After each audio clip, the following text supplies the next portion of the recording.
Berjumpa lagi di channel ET Kimia. Kali ini kita akan membahas tentang satuan konsentrasi bagian yang kedua. Satuan konsentrasi yang kita bahas pada video kali ini adalah tentang molalitas dan fraksi mol. Ditonton terus videonya sampai habis karena banyak rumus-rumus simpel nanti yang saya sajikan. Dan jangan lupa like, share, dan subscribe channel ET Kimia.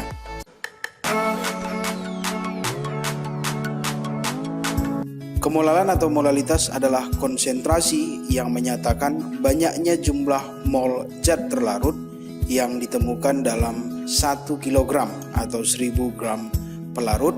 Secara matematika ditulis M sama dengan N per P dalam satuan kilogram atau gram per mr kali 1000 per P dalam satuan gram.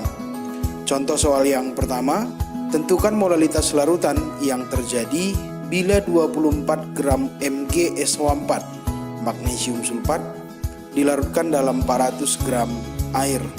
Tentu untuk menjawab soal seperti ini kita bisa langsung menggunakan rumusnya M sama dengan gram per mr kali 1000 per P, di mana kita masukkan angkanya 24 per 120 kali 1000 per 400, maka akan kita peroleh molalitasnya sebesar 0,5 molal.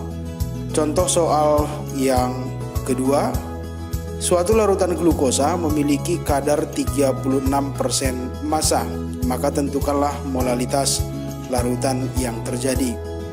Kita bisa menggunakan rumus molalitas untuk menjawab soalnya, tetapi kita lihat dulu definisi 36%.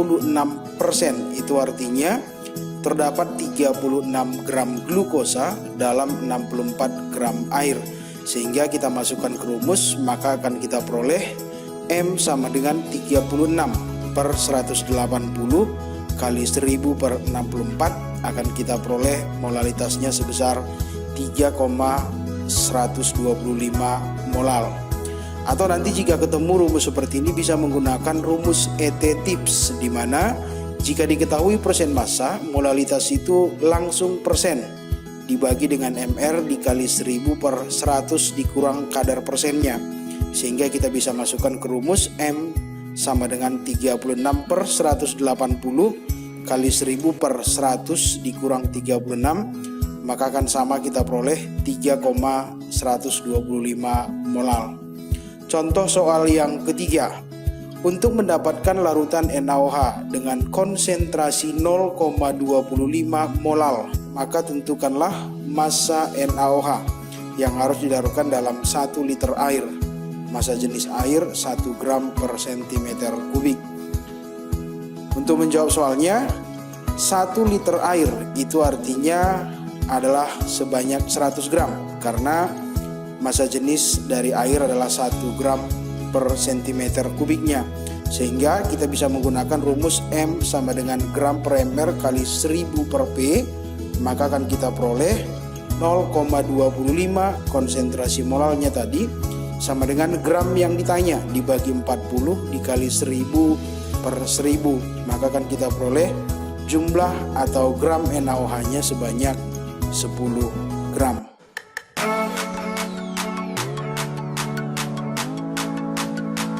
Fraksi mol atau dilambangkan dengan X. Definisinya adalah menyatakan perbandingan banyaknya mol dari suatu zat terhadap mol total komponen larutannya, atau mol pelarut ditambah dengan mol terlarut. Maka secara matematika dapat kita nyatakan XT atau fraksi mol terlarut sama dengan NT per NT ditambah dengan NP. Untuk XP sama dengan NP per NT ditambah NP, di mana XT ditambah dengan XP nilainya adalah 1. Contoh soal yang pertama, sebanyak 30 gram urea CONH2 2 kali Mr60 dilarutkan dalam 180 gram air, maka tentukanlah fraksi mol dari zat terlarut dan fraksi mol dari pelarutnya.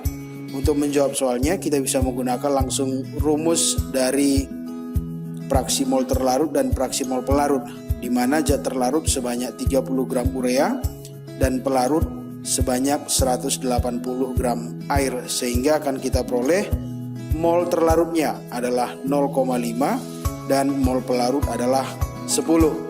Kita masukkan ke rumus fraksi molnya, akan kita peroleh XT atau fraksi mol urea adalah 0,5 dibagi 0,5 ditambah 10, akan kita peroleh 0,047. Sedangkan fraksi mol pelarut atau XP kita peroleh 10 dibagi 0,5 ditambah 10, atau kita peroleh sebesar 0,953. Contoh soal nomor 2. Suatu larutan etanol C2H5OH MR46 dengan kadar 46% massa, maka tentukanlah fraksi mol dari zat terlarut. Kita bisa menjawabnya, larutan etanol 46%, artinya dalam 100 gram larutan tersebut terdapat 46 gram etanol. Itu artinya terdapat sebanyak 100 dikurang 46 gram pelarut atau air dalam hal ini. Sehingga kita bisa menggunakan rumus XT sama dengan NT dibagi NT ditambah dengan NP, maka akan kita peroleh XT-nya sebesar 0,25. Contoh soal yang ketiga. Diketahui fraksi mol glukosa dalam suatu larutan adalah 0,2. Maka tentukanlah kadar glukosa dalam larutan tersebut. Maka kita bisa menjawab fraksi mol glukosa adalah 0,2, berarti jumlah glukosanya adalah kita anggap 0,2 mol, maka akan kita peroleh 18 gram. Karena fraksi mol glukosa 0,2, berarti fraksi mol pelarut atau air adalah 0,8, sehingga kita anggap 0,8 mol, maka akan kita peroleh masanya 0,8 dikali 18 sebesar 14,4 gram. Sehingga massa total campurannya adalah 32,4 gram, yakni massa glukosa ditambah dengan massa pelarut. Sehingga kita akan peroleh kadar glukosanya adalah berat glukosa dibagi berat campuran dikali 100%.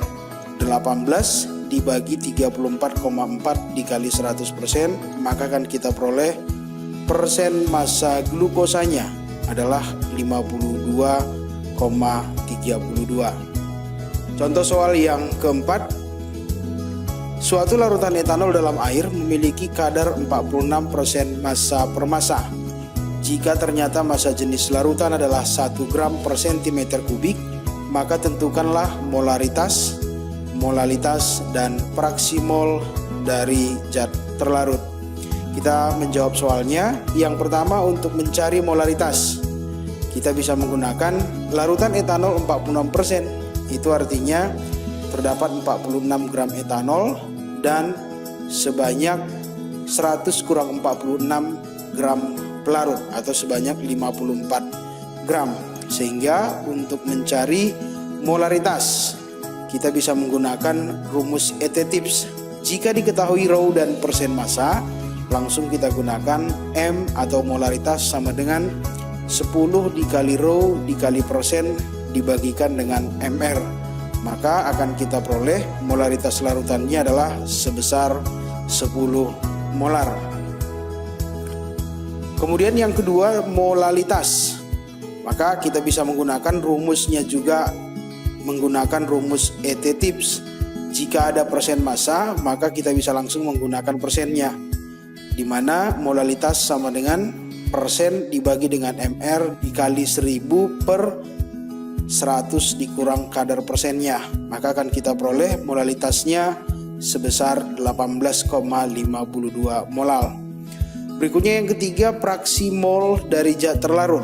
Kita menggunakan rumus XT sama dengan NT dibagi NT ditambah NP, maka akan kita peroleh fraksi mol dari zat terlarut sebesar 0,25. Itulah 4 contoh soal untuk fraksi mol.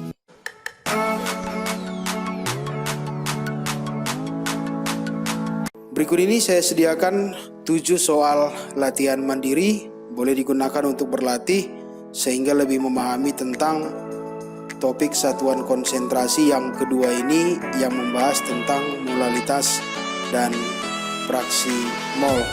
Jangan lupa like, share, komen, dan subscribe channel ET Kimia supaya bisa memberikan manfaat untuk banyak orang.